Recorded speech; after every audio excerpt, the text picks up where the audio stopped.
Chelsea added to their list of high-profile January signings with who else? Who? Worst club secret in the world. Else? Keira Walsh. I mean, I think I literally said 2 weeks ago, I was like, even Arsenal haven't popped up and talked about Keira Walsh, and that's not even been a rumour that's been floating around. Boom, hold my beer, Sonia Bonpastor. There's no excitement anymore though, because you're like, oh, they've already agreed terms.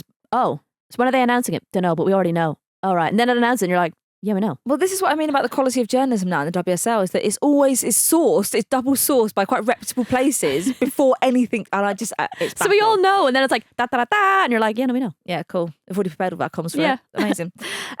Walsh signed a 4.5-year deal for a reported £440,000. What do we think of this move? Firstly, well done to Barcelona for getting their money back on a player that they had broken the record for, or with, whatever. They spent that much on her and they got it back with only 6 months left on her contract. Yeah, but you should be doing better than that. That is great. Because 6 months left on her contract. No, but the value of her has increased. Yeah, so if she had 2 years left or a year left on her contract, they would have gotten an insane amount of money. To get the same record-breaking fee back for her when she has 6 months left on her contract is brilliant business.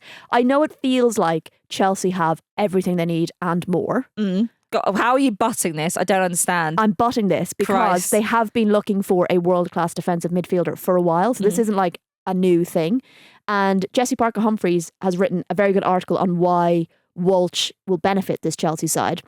But one of the main takeaways that they've highlighted in the article is about progressive passes. So with Walsh in the team, Chelsea will pass the ball forward from central areas far more than they do now. They rely a lot on their full-backs to do that. So it's kind of giving Chelsea another way of playing football, which is quite scary. I think, why is that a good thing? Sorry. For Chelsea, it's a good thing. Why is that giving them more for anybody options else? if Chelsea want to win the Champions League and everything else. But I just thought it was a good article in terms of looking at why Walsh is actually quite beneficial for the Chelsea squad. So what you're essentially saying is Chelsea were 99.9% perfect and Keira Walsh was that 0.01 to complete the squad. Quite.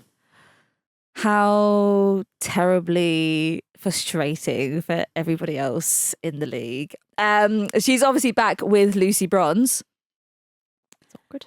How well do we think she'll fit into that as a teammate? That's what I meant. How well do we think she'll fit into that Chelsea squad? Very well. I do think she will fit in very well. And I think it gives Sonia, and I think this is what makes Chelsea, like what I kind of find a little bit annoying around the narrative around Chelsea is that, like, say the Aston Villa game is like another win, smashing the records, blah, blah, blah, which they are, but like interrogate the performance, interrogate the game. Aston Villa were unlucky to not come away with something from that. It was an own goal. And yes, you have to put yourself in those positions to create those moments where an own goal is scored. But like sometimes it's kind of made out like with all these signings that Chelsea are 10 points ahead, untouchable, blah, blah, blah. And I think we've seen from some performances that teams have come very, very close. And sometimes it's the way things have swung a little bit. I think the difference with Chelsea and the other teams is the quality of the depth. I think sometimes is where it gives them the edge. So when they're in a game that maybe they're closer, it's tight, the quality they can bring off the bench, for example, in the Aston Villa game, bringing on Keira Walsh in like the 74th minute, the quality means the levels never dip. And I think that's incredible. And like you look at, say, the Arsenal game where they're playing Man City, and I was like, oh, they've got Blackstenius and Russo starting cool. And then I'm like, who's going to come on to make the difference? And I think that's where maybe they've just absolutely got it right, because it means every single player that Sonia Bonpastor has in her squad, she 100% trusts to come on and do the job they're supposed to do. And Keira Walsh is just another example of that. So signing perfection from Bonpastor. Signing perfection from Sonia. Yeah.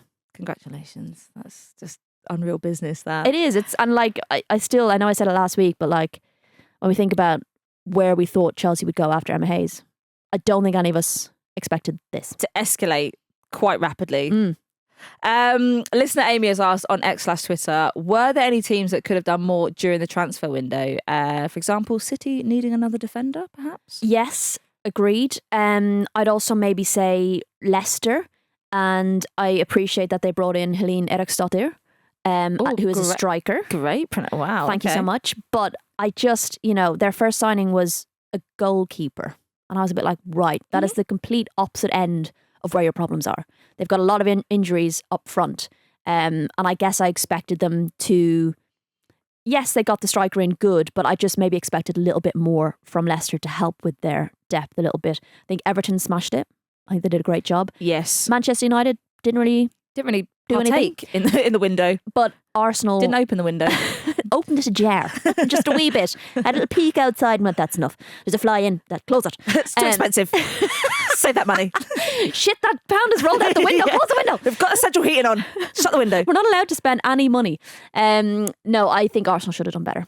Yes. Yeah, I do. I think, in terms of, actually, I wrote this down because I thought it was a really good example of the difference between Arsenal and Chelsea. And I think it's becoming a bit of a concerning pattern with Arsenal where they voice their interest in big players. Mm-hmm. They're like, hey, we think you're great.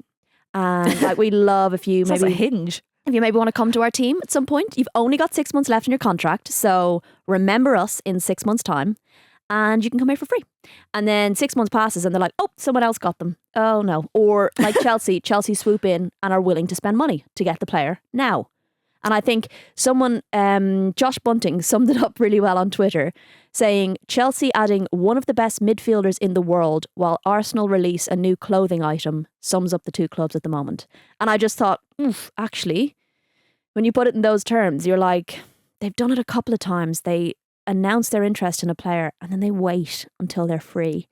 And Chelsea are willing to spend the money now to get what they need. And Arsenal can afford to, but they're not.